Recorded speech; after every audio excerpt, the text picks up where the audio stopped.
امش بإرادتك الآن أفضل مما يقول لك الدكتور أمش، لأنه إذا نصحك الدكتور بالمشي اعرف أنك تمشي رغما عنك، والشيء بالإجبار ما هو زين.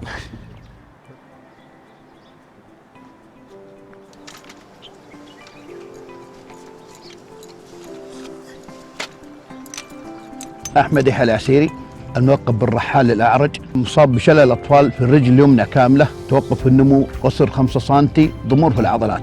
وعلى هذا كله لا نوقف عن رياضة المشي. سلكت برجلي هذه أكرمكم الله مسافات طويلة، مشيت 500 كيلو، مشيت 600 كيلو على قدم واحدة وعكاستين، ما عقني أي شيء.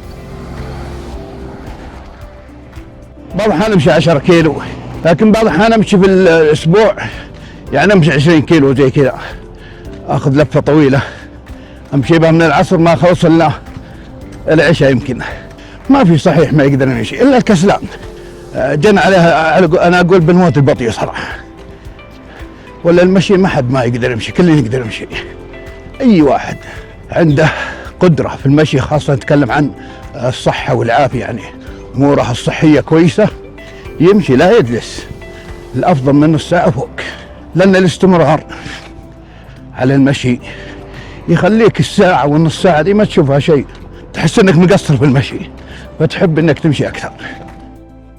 لا كثير السؤال ذا يجي، يقول ان شاء الله حادك اصلا ان شاء الله مكلفك. اقول لهم المشي فيه عافية فيه صحة. السؤال هذا جوابه اقول له عندك انت، امشي بشوف الفرق. بحكم اني في الرياض، مشيت الرياض ما خلوني والله العظيم، كانوا يجوني كانوا يتصلون علي، كانوا ما يخلوني اي شيء مناسب للمشي واجمعهم، فهم لهم فضل علي بعد الله بالاستمرار والثبات على هذا الشيء، غير الاشياء اللي وجدتها انا من الصحه والعافيه، الاشياء التغيرات اللي وجدتها.